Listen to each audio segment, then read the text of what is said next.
Շարունակելով մեր Հայաստանի պատմությունը, այսօր կներկայացնեմ Դսեղի մասին։ Դսեղը նման է գողտրիկ մի դրախտավայրի, որը անպայման տեսնել է պետք։ Դսեղ գյուղը գտնվում է Հայաստանի Հանրապետության հյուսիսային հատվածում, Լոռու մարզի վարչական տարածքում։ Գյուղը հիմնադրվել է դեռևս մեր թվարկությունից առաջ, ինչի վերաբերյալ կան բազմաթիվ վկայություններ, այդ թվում դռնավոր էրը, ծակ քարը եւ այլ քարայրներ, որոնք նախկինում օգտագործվել են որպես կացարաններ։ Չնայած այն հանգամանքին, որ Դսեղի պատմությունը իր մեջ ներառում է մի քանի հազարամյակ, սակայն Դսեղի մասին Դսեղ անվանումով առաջին անգամ հիշատակվում է 15-րդ դարի սկզբին Հակոբ Սսեցի կաթողիկոսի կողմից, ով 1404 թվականին Դսեղը հիշատակում է Սանահինի հարկատուների ցուցակում։ Գոյություն ունի Դսեղ անվան ծագման երկու մոտեցում։ Դսեղ նշանակում է դուրս տեղ, այսինքն բնակավայրերից առանձնացված, զատված, եւ երկրորդը ձորի գյուղերից տարբերելու համար Սարահարթի գյուղն անվանել են Դրսի գեղ կամ Դսեղ։ Դսեղ գյուղը ունենալով բազմամյա պատմություն հարուստ է նաև մշակութային կոթողներով։ Դսեղի մշակույթն իր մեջ ներառում է բավականին հարուստ մշակութային ժառանգություն։ Գյուղում կան բազմաթիվ արժեքավոր խաչքարեր, մատուռներ, եկեղեցիներ։ Պահպանվել են վաղ միջնադարին վերագրվող բաղնիքի խճանկար հատակը, բազիլիկ եկեղեցու ավերակները, ազգագրական թանգարանով, Մամիկոնյան իշխանների կողմից կառուցված Սուրբ Գրիգոր Լուսավորիչ եկեղեցին, խաչքարերով եւ կոթողներով հարուստ։ Գյուղի հարևանությամբ են գտնվում Քառասնից Մանկանց եւ Մամիկոնյանների կողմից կառուցված բարձրաքաշ Սուրբ Գրիգոր վանքերը, Սիրուն խաչքարը եւ այլն։ Գյուղն ունի 2300 բնակիչ, իրենց յուրօրինակ սովորույթներով, ավանդույթներով, մշակույթով եւ փառատոններով։ Հաճախ են կազմակերպվում միջոցառումներ Դսեղում առօրյան առավել հետաքրքրացնելու համար, որոնց մեջ առանձնակի նշանակություն ունի Թումանյանական հեքիաթների փառատոնը, որն անց է կացվում ամեն տարի սեպտեմբեր ամսին։ Փառատոնի ընթացքում կազմակերպվում են բազմաթիվ խաղեր, ցուցադրվում ներկայացումներ ու ֆիլմեր։ Որպես ավանդույթ գյուղում առանձնանում է նաեւ տիկնիկագործությունը։ Ձեռագործ տիկնիկների հավաքածու ցուցադրված է Հովհաննես Թումանյանի տուն-թանգարանի դիմաց։ Լոռու մարզում Դսեղ գյուղից 3 կիլոմետր հարավ-արևելք է գտնվում Ծովեր լիճը, որը ծովի մակերևույթից բարձր է 1400 մետր։ Ծովեր լճի երկարությունը մոտ 250 մետր է, լայնությունը մինչև 200 մետր, իսկ առավելագույն խորությունը կազմում է 4,5 մետր։ Լիճը հիմնականում ստորգետնյա քաղցրահամ աղբյուրներից է եւ անձրևներից։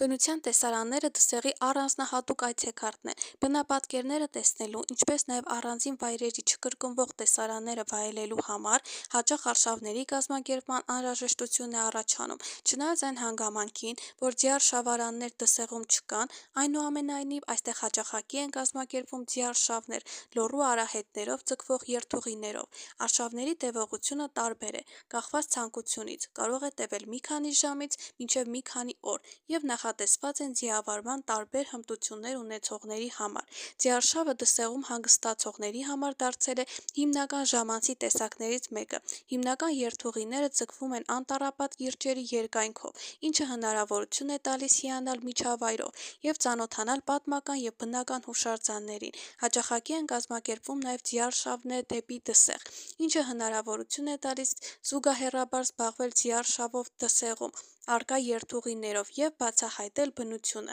Սուր զգացողությունների սիրահարները կարող են վայելել էքստրեմալ տուրիզմը Դսեղում իր ողջ հմայքով։ Հայաստանում ձիարշավարաններ եղել են Դվինում, Բագավանում, Վանում, Արտաշատում, ուր նավասարդյան խաղերի եւ այլ տոնախմբությունների ժամանակ կազմակերպվել են ձիարշավներ եւ հեծելախաղեր։ 1949 թվականին Երևանում կառուցվել է ձիարշավարան։